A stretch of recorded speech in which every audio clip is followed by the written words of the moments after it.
চলমান তাপপ্রবাহের মধ্যে দেশের সব প্রাথমিক ও মাধ্যমিক স্কুল ও মাদ্রাসার ক্লাস বৃহস্পতিবার পর্যন্ত বন্ধ রাখার নির্দেশ দিয়েছে হাইকোর্ট। বিচারপতি কে এম কামরুল কাদের ও বিচারপতি খিজির হায়াতের দ্বৈত বেঞ্চ স্বপ্রণোদিত হয়ে এই আদেশ দেন। তবে যেসব স্কুলে এসির ব্যবস্থা আছে তারা ক্লাস নিতে পারবেন। এছাড়া পরীক্ষা চলমান থাকলে এই আদেশ প্রযোজ্য হবে না।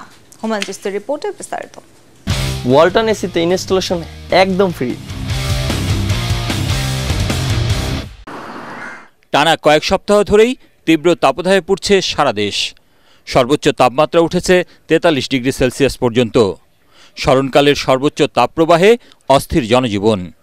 এই অবস্থার মধ্যেই শিক্ষা প্রতিষ্ঠান খোলা রাখার সিদ্ধান্ত নেয় সরকার।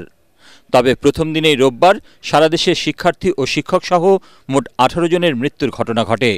বিভিন্ন গণমাধ্যমে প্রকাশিত ও প্রচারিত সংবাদ আমলে নিয়ে স্বপ্রণোদিত হয়ে প্রাথমিক ও মাধ্যমিক স্কুল এবং মাদ্রাসার ক্লাস বৃহস্পতিবার পর্যন্ত বন্ধ রাখার নির্দেশ দেয় হাইকোর্ট।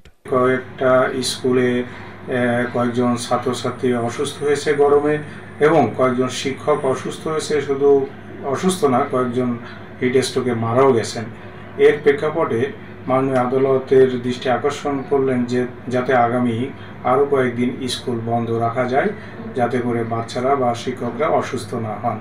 তার প্রেক্ষাপটে মাননীয় আদালত বিবেচনা করে আগামী 2 মে বৃহস্পতিবার পর্যন্ত primary school, high school, college, মাদ্রাসা বন্ধ রাখার জন্য নির্দেশনা দিয়েছেন। তবে স্কুলে এসির ব্যবস্থা থাকলে ক্লাস নেওয়া যাবে বলে বলা হয়েছে আদেশে। এছাড়া পরীক্ষা চলমান থাকলে এবং কলেজ বিশ্ববিদ্যালয়ের ক্ষেত্রে এই আদেশ কার্যকর হবে না। কোনো পাবলিক পরীক্ষা এ লেভেল ও লেভেল সহ কোনো প্রতিষ্ঠান যদি শীততাপ নিয়ন্ত্রণের ব্যবস্থা রাখেন তাহলে সেগুলো পরিচালনা করতে পারবেন। এই আদেশে সেগুলো বারিত হবে না। হুমায়ুন চিস্তি, এটিএন বাংলা, ঢাকা।